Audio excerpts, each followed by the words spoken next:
प्यारे छात्रों, आज हम धनुष भंग शीर्षक के तीसरे अवतरण का अध्ययन करेंगे। पहले इसका वाचन करते हैं और फिर इसकी व्याख्या करेंगे। मंत्र परम लघु जासु वसु, विधि हर हर सुर सर्व, महामत गजराज कहूँ, बस कर अंकुश खर्ब भैया, बस कर अंकुश खर्ब। काम कुसुम धनुषायक लीने, सकल भुवन अपने बस किन्ने। देवी तजिय संसौ अस जानी, भंजब धनुष राम सुनु रानी। सखी बचन सुनि भय प्रतीति, मिटा विषाद बढ़ी अति प्रीति। तब राम ही बिलोकी वैदेही, सभय हृदय बिनवती जेहि तेहि। मन ही मन मनाव अकुलानी, हो प्रसन्न महेश भवानी। करहु सफल आपनी सेवकाई, करहि तु करहु चाप गरुआई। गणनायक बरदायक देवा, आज लगे किन्नियों तुअ सेवा। बार बार बिनती सुनि मोरी, करहु चाप गुरुता अति थोरी। इस अवतरण में पहला जो दोहा है उसमें तुलसीदास जी ने बताया है कि पिछली चौपाई में भी यही बताया है कि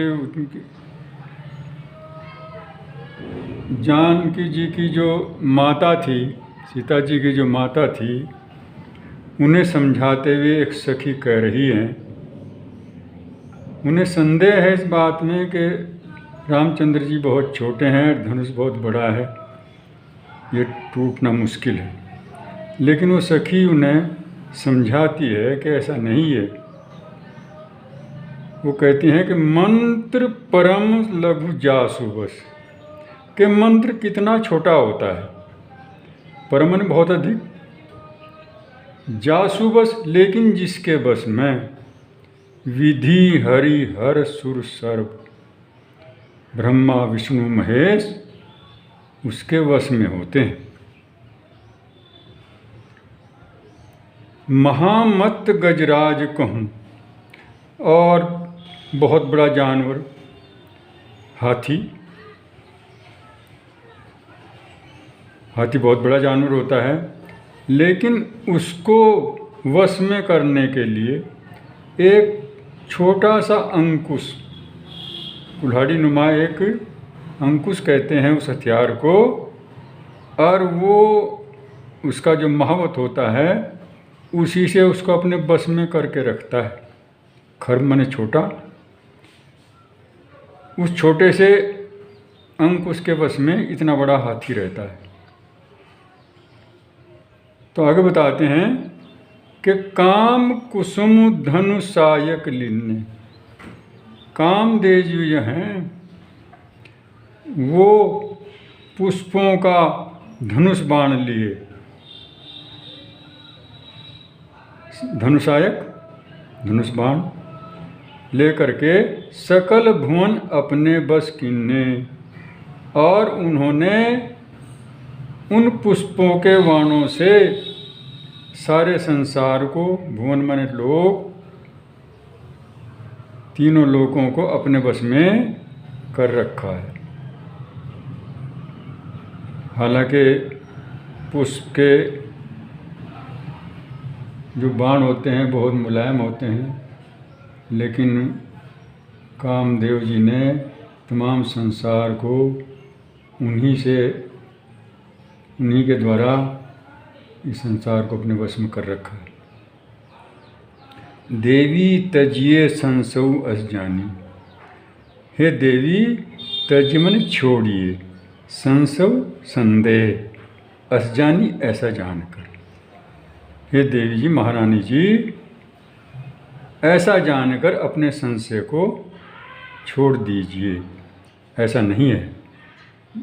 भंजब धनुष राम सुन रानी, भंजब मन तोड़ना, धनुष, हे रानी, रामचंद्र जी ही इस धनुष को तोड़ेंगे, इस बात से आप निश्चित हो जाओ। हे रानी सुनो, रामचंद्र जी अवश्य ही धन को तोड़ देंगे, उन्होंने ऐसा विश्वास उसको दिया। सखी बचन सुनी भय प्रतीति, और रानी ने, जनक जी की पत्नी ने, महारानी जी ने सखी के वचन, ऐसे सखी के वचनों को सुन करके भय प्रतीति, उस पर विश्वास किया। उन्हें विश्वास हो गया कि जो सखी मेरी बात कह रही है कि धनुष तोड़ेंगे रामचंद्र जी, है अवश्य ही सच बात है। मिटा विषादु बढ़ी अति प्रीति, और उनका विषाद, उनका दुख मिट गया, समाप्त हो गया।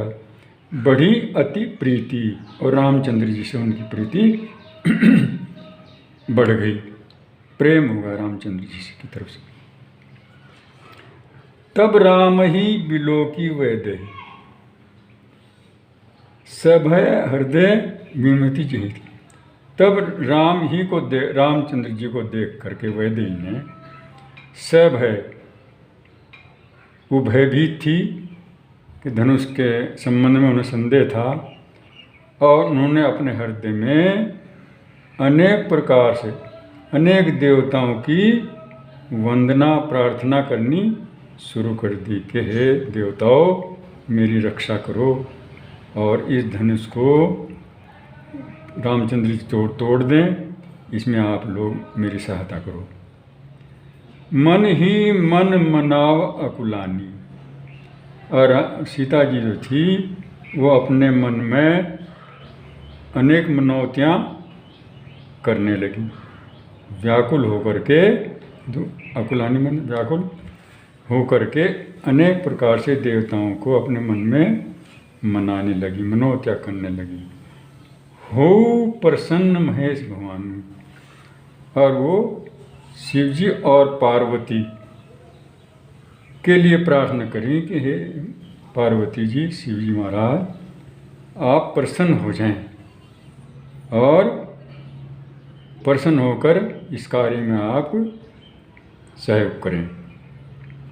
करहूँ सफल अपनी सेवकाई, और आप प्रसन्न होकर के अपनी सेवकाई, यानी मैंने जो आपकी सेवा की है अब तक, उसको आप सफल कर दें। कैसे करेंगे? मेरी सहायता करके, शिव जी के धनुष को हल्का करके, और आपका ही धनुष है, आप इसे हल्का कर सकते हैं और तभी ये टूट सकता है। तो इसलिए आप मेरी सहायता करें और ये धनुष तोड़ने के लिए रामचंद्र जी को समर्थ बनाएं। करी ही तू हरऊ चाप करवाई, हे शिव जी महाराज, इस धनुष के भारीपन को हल्का करके मेरे लिए ये हित का कार्य अवश्य करें। गणनायक वरदायक देवा, आज लगे किन्नी सेवा, और गणेश जी के लिए प्रार्थना करने लगी, क्या आप वर देने वाले हैं, बहुत बड़े देवता हैं, और आज लगिए, आज तक मैंने आपकी जो सेवा की है उसको आप भी सफल करें।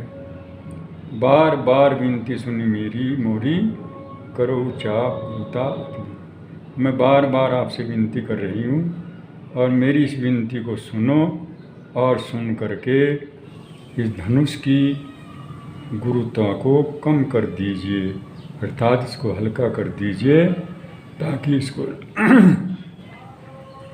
रामचंद्र जी तोड़ दें। इसका संदर्भ जो पहले बताया था, और अब इसका सिर्फ प्रसंग बताएंगे, संदर्भ वो सब में वही चलेगा। इसके प्रसंग में इसमें एक सखी जो है लघु वस्तु की महत्ता का वर्णन कर रही है। उनकी सखी जो थी जानकी जी की, माता जी की, वो छोटी चीज़ों को बता रही है कि वो कितनी प्रभावशाली होती हैं और वो क्या क्या कर सकती हैं, ताकि उन्हें विश्वास हो जाए कि अवश्य ही रामचंद्र जी धनुष को तोड़ देंगे। और इसका काव्य सौंदर्य लिखेंगे भाई। भाषा शुद्ध साहित्यिक अवधि भाषा, छंद चौपाई और दोहा छंद, अलंकार अनुप्रास अलंकार, और शैली वर्णनात्मक प्रबंध शैली। और इसमें जनक की जो पत्नी थी उनके मन में उसकी अपनी सखी की बातों को सुनकर ये विश्वास हो गया कि रामचंद्र जी अवश्य ही धनुष को तोड़ेंगे। बस, धन्यवाद।